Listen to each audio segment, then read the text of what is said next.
अस्सलाम वालेकुम नाज़रीन, कैसे हैं आप? उम्मीद है आप सब ठीक होंगे। अल्लाह ताला हम सब पर अपना करम और फजल बनाए रखे, आमीन सुम्मा आमीन।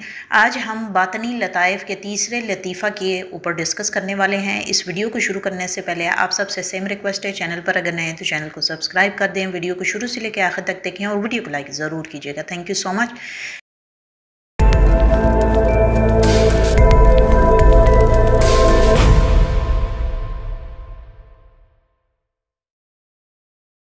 जैसा कि आप सब जानते हैं, इससे पहले मैं लतीफ़ा क़ल्ब, लतीफ़ा रूह के ऊपर ऑलरेडी वीडियो बना चुकी हूं और ये हमारे इस टॉपिक की तीसरी वीडियो है जिसमें हम लतीफ़ा सिर्री को डिस्कस करने वाले हैं।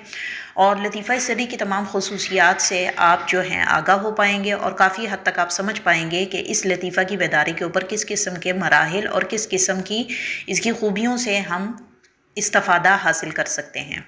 तो लतीफ़ा सिर्री बातिनी पॉइंट्स के अंदर तीसरे दर्जे पे आता है, तीसरे मुकाम पर आता है और इसको लतीफ़ा सिर और लतीफ़ा सिर्री के नाम से जाना जाता है।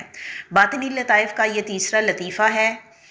इस पर हम बात करते हैं कि इसका ताल्लुक़ किस आलम से है। तो लतीफ़ा सिर्री का ताल्लुक़ आलम लाहूत से है और आलम लाहूत का ताल्लुक़ आलम अमर से है। इस लतीफ़ा को बातनी फैज़ हज़रत मूसा अलैहिस्सलाम का है, जिन्हें हम मूसा कलीमुल्लाह के नाम से भी जानते हैं। सिफ़त लतीफ़ा कलाम में आपकी जो है काफ़ी हद तक बेहतरी आती है, आपको बात करने में आसानी होती है। अल्लाह रब्बुल इज़्ज़त आपके इस लतीफ़ा की बेदारी की वजह से आपके ऊपर इतनी ख़ुसूसियात और आपके कलाम के अंदर इतना तासुर पैदा कर देते हैं जो आने वाले वक्तों में आपके लिए काफ़ी मददगार साबित होता है। इस लतीफ़ा की बेदारी पर अल्हाम के ज़रिए हालात को मालूम करना और बासानी समझ पाना और आसान हो जाता है। हमारे बातिन में तीसरा अहम लतीफ़ा जो हमारी ज़ाती रूह को लतीफ़ बनाने और रूहानी सैर में मदद का हामिल होता है। इस लतीफ़ा की बेदारी पर इंसानी हवास में जिस हिस्स पर तरक्की होती है वो है कलाम। इस लतीफ़ा की बेदारी पर अमूमी तौर से सालिक को गोयाए कल्बी यानी नसीब होती है, यानी इंसान में वो काबिलियत पैदा होती है जिसमें दिल के साथ साथ रूह के साथ साथ इंसान को गोयाई यानी उसके बातचीत में भी काबिलियत अता होती है।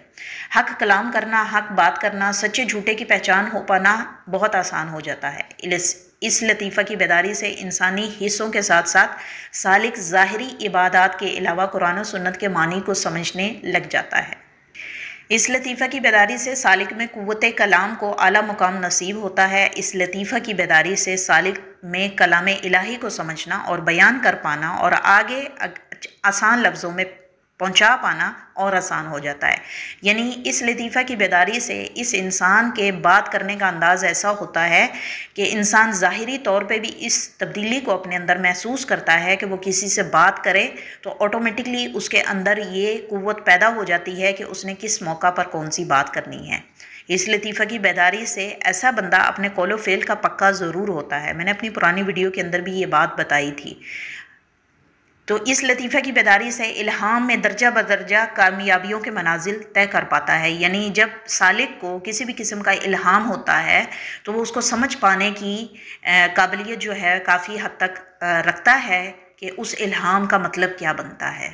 खुसूसी तौर पर इस लतीफ़ा की बेदारी के ऊपर ही आप पर इल्हाम का इदराक और ज़्यादा होना शुरू हो जाता है। लतीफ़ा सिर्री की बेदारी से इंसान की ज़ुबान में तासीर पैदा हो जाती है, यानी उस इंसान की बात में, उस इंसान के कलाम में, उस इंसान की गोयाई में तासीर पैदा हो जाती है। इस लतीफ़ा के बेदार होने के बाद बातें असर करने लगती हैं। मेरी पुरानी वीडियो में मैंने इसके ऊपर ऑलरेडी टोटली ब्रीफिंग के साथ जो है ना डेली बेसिस के ऊपर दुनियावी मामलात को किस तरह हम डील करते हैं, जब हमारे बातिन के ऊपर हम काम करना शुरू करते हैं तो किस हद तक कहाँ कहाँ कौन सा लतीफ़ा जो है बासानी हमारे लिए मददगार साबित होता है, उस वीडियो का मैं लिंक लगा दूँगी, वो भी आप देख लीजिएगा। इसके अलावा इस लतीफ़ा की बेदारी पर ला का मतलब समझ आने लगता है। जैसा कि आप सब जानते हैं कि लतीफ़ा सिर्री लाहूत के मकाम से मुंसलिक है और लाहूत हमारे आलम अमर से बिलोंग करता है। तो ला के मतलब की समझ आना शुरू हो जाती है। ज़ाकिर को ज़िक्र के साथ साथ तमाम फ़राइज़ इबादात कुरान और सुन्नत के अंदर छुपे इल्म के ख़जाने समझ आने लगते हैं। ये वो लतीफ़ा है जो कल्ब के करीब होने से कल्बी ख़ुसूसियात को भी इल्हाम इल्काह से समझने की काबिलियत रखता है। इस लतीफ़ा की बेदारी पर बातिन के तमाम पैगामात को बाआसानी इदराक कर पाता है और समझ पाता है। जैसा कि इस लतीफ़ा की बेदारी तभी मुमकिन है जब इस लतीफ़ा की बुनियादी खसूसियात पर काम पहले से जारी हो। अमल ज़िंदगी हर कदम इंसान अगले दर्जे की शनाख्त का सबब है। इसीलिए गोयाई में महारत के लिए इस ख़जाने को अपनाने के लिए कलाम में मतवाज़न कलामी को तरजीह अव्वल होना ज़रूरी है। कहते हैं कि इंसान की ज़ाती ज़िंदगी के तमाम अमाल और किरदार इसकी ज़ुबान से मंसूब हैं। ज़ुबान बताती है कि इंसान अपनी सिफ़ात में किस दर्जे और किस राह का मुसाफिर है। इंसान की ज़ुबान उसे वो मुकाम दिलाने की काबिलियत रखती है जो ज़ुबान से निकले हुए अल्फाज वाज़िया करते हैं। अल्फाजों का चुनाव और अल्फाजों को अच्छे टाइम पर सही मुकाम पर यूज़ करना, ये इस लतीफ़ा की खसूसियत होती है कि जब ये लतीफ़ा बेदार होता है तो ये इस किस्म के इम्पैक्ट इंसान के बातिन के अंदर शामिल करता है जिससे कि उसको अपने डेली बेसिस की ज़िंदगी गुजारने के साथ साथ सही बात और सही सुनना और सही ही आगे बयान करना उसका अमल ज़िंदगी बन जाता है। जब ये लतीफ़ा बेदार होता है तो ला के आलम में ला के राज़ों का इदराक कर पाता है। अगर तू है तो क्यों है, अगर तू नहीं तो क्यों नहीं, अगर तू हो तो क्या हो, अगर ना हो तो क्या हो, अगर ला है तो तू नहीं और अगर तू नहीं तो ला है, अगर तू बोले तो ला नहीं और ला बोले तो तू नहीं। ज़रूरी नहीं कि जब तू बोले तो तू मौजूद हो और अगर ना बोले तो ज़रूरी नहीं कि तू मौजूद ना हो। इस लतीफ़ा की बेदारी में मुकम्मल दस्तरस हासिल करने के लिए ज़िक्र कुरान, इबादत, नमाज और कलाम अपनी ज़ुबान से यानी ज़िक्र बिल्लिसान अपनी ज़ुबान से अदायगी करना ज़रूरी होता है ताकि इस लतीफ़ा की बेदारी में ज़ुबान के ऊपर पड़ने वाले जितने भी तासुरात और जितना भी फैज़ और जितना भी अल्लाह का नूर है उसमें इतनी काबिलियत पैदा हो जाए ताकि आपकी ज़ुबान उसको जज़्ब करने की काबिलियत रखे और कोशिश करें कि आप अपनी गोयाई, अपनी कलाम, अपनी स्पीकिंग एबिलिटी को अच्छे जगह पर और सही जगह पर सही लफ्ज़ों का चुनाव करके इस्तेमाल करें और एहतियात करें कि लतीफ़ा सिर्री की बेदारी के ऊपर बोलने, कहने और कलाम करने में गलत बात को शामिल हाल ना रखा जाए ताकि नूर के तसीर को ज़ाया ना किया जाए। तो ये एक अहम इम्पोर्टेंट नुक्ता है कि जब इंसान का ये लतीफ़ा बेदार होता है, ये उस पर डिपेंड करता है कि वो किस चीज़ को आगे लेके चलता है।